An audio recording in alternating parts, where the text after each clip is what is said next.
with your email is a pre-audit meeting with the auditor. And we'll turn the meeting over to Mr. Jones today. Our purpose in being here is to hear what Mr. Jones has, and that's all we're here for today, is to hear what Mr. Jones has to say. This is basically me imparting information to the finance committee and other interested council people in the public. It's starts the process of communication, you know, about the audit. I've got 3 handouts, and the first handout I'm going to give you is basically a recap of our engagement letter that we signed with the city and sent it into the state comptroller's office as part of our audit contract. We'll just look on it. Okay. Like I said, this just, you know, summarizes our responsibility under generally accepted accounting standards. It discusses other information and documents containing the audited financial statements, and it outlines the planned scope and timing of the audit. We plan on getting started in a big way on our audit procedures around the middle of July. We'll get into the actual meat of the financial audit at the end of July, early August. And our intent is to have the financial statements complete and delivered to council by the middle of December, if not sooner. That is all this document is. You can look it over at your leisure. You're getting it now. And if you have any questions about anything in here, you can contact me. I'll be in the office the next couple of weeks and be happy to answer any questions. The next handout that I'm going to pass out is a fraud risk inquiries form. You have gotten this before in some shape, form, or fashion. What this is just, you know, ask your views of the risk of fraud within the city itself. Whether or not you have any specific knowledge of fraud or suspected fraud. And it asked about the role of the finance committee in the organization's assessment of the risk of frauds and what has been established to mitigate the risk of fraud within the organization. We go through a 2-step process for each opinion unit in the city's audit. We have to do an inherent risk assessment, which basically we look and see what could go wrong with each opinion unit. And we go through a risk assessment summary where we summarize the risk that we identified in the inherent risk assessment. And we factor that into our planning and the design of our audit program, the procedures that we're going to perform on the audit of the financial statements. This next is the phone number for the comptroller's fraud hotline. If you become aware of anything, and you might feel more comfortable talking to the comptroller, or I'll be happy to talk to you too. This is just another mechanism to report any suspicions that you might have of things going on within the organization. Now, what we'll do when we start our financial audit, we'll call them up. It used to be municipal audit, but now it's local government audit that we're dealing with. And we'll ask them if they've had anything phoned in regarding the city of Morristown.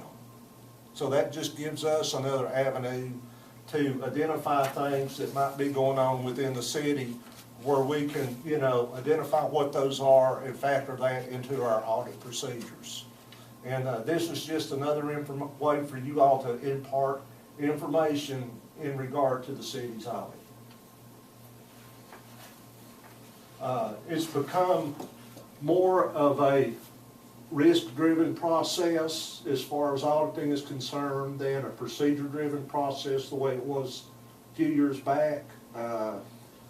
Like I said, for each opinion unit, the city has around 9 of them.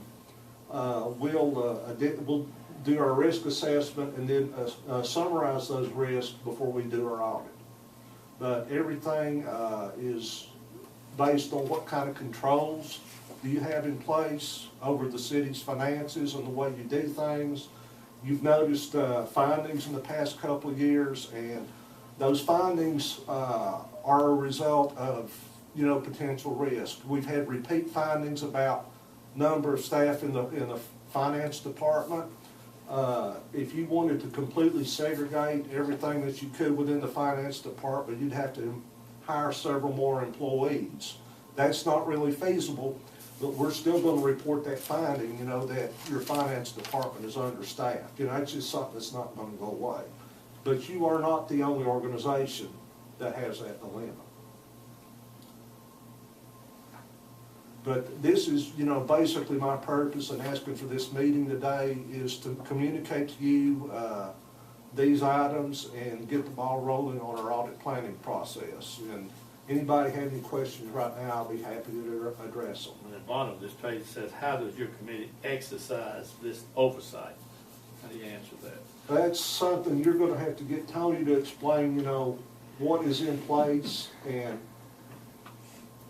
Well, I've already answered it, Tommy's taking care of it. That's what the big two before you can get, before you go into the meetings, and when you knock me upside the head, that's the oversight.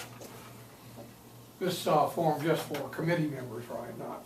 Well, management has gotten a different questionnaire, and we'll be sending some questionnaires out to employees to get their input into it too.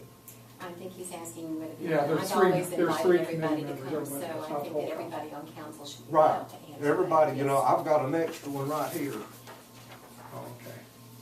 We've always invited, everybody, I have always invited everybody to the council meeting, finance committee meeting. Let's see, who's Okay, going we to want to see.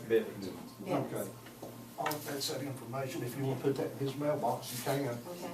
Did you get a questionnaire? I've got one, I just, Okay. All right, what I'd like for y'all to do is to take time to fill these out, give them back to Tony, or hold on to them. I'm gonna schedule another finance meeting prior to the work session that we're gonna have on July the 3rd, since it's so hard to get us all together. Would 3:30 or 3:45, that's Jean and Claude. I let you all call the shots on the time of the day. Can you come a little earlier on the 3rd? We're supposed to meet at 4 anyway, before the council meeting. July the 3rd? July the 3rd, that's when, at the last meeting, this last Tuesday, we set a work session at 4 o'clock for us to talk about the development. Could you come at 3:30 or 3:45 on that Tuesday? I'm sure it can. Okay, which is better, 3:30, 3:45, probably 3:30? Either. 3:30 then, we'll set the next city council, finance committee meeting for all council members, unless Tony sees something, or you all want to mention something to Tony that we need to have Tom here at that time, we'll give you a call. Okay, that's fine. Unless you want to just pop in and see, why don't you just plan to be here? Okay, I That'd can be do good. that. Why That's- don't you just plan to be No, here? I figure everybody be on vacation, so maybe I have to work. Oh, no, we're dedicated. We're dedicated. Tom, thank you very much, and we have a plan here, and this works out, you plan to begin on July 15th, you've given us this questionnaire to fill out, we'll meet again on the 3rd, follow up on any questions that we might have as far as this is concerned, and like last year, we appreciate the timeliness and the additional staff that you provided to work with our staff. And staff, we appreciate the coordination that you did last year in working, facilitating with the audit. So we're on target, is that correct? Yep. All right, if that's, Are you still on course with the utility, y'all still taking care of utilities? We don't do the utility audit. You don't? No, never have. But you fold the report in. It goes, yeah. In the They've been past- real good about getting that to us on a timely basis. You know, over the years, that was you hold up a lot Right, of time. that used to be a problem, but they've done a lot better job of getting that to us. Yeah. We're trying to get. We start asking for it about the end of October, I think. Is that right, Larry? Yeah, last year we received it in October. Yeah. Our search right, so. Yeah. Yeah, we do get that, and, believe me, you all do have policies and procedures in place to mitigate risk. This will help you understand what they are, more about what we look at, which the more you guys can understand, that's better for us. Is any history of any fraud, Tony? Not in my term of office. I think there is some in the past beyond that in the cash receipts area. Cash Oh, yeah, I remember receipts. that. Yeah. we addressed that. We separated spend a those lot of duties. time looking at cash receipts and cash disbursements Yeah. because that's your area of risk. That's where it happens. Yeah.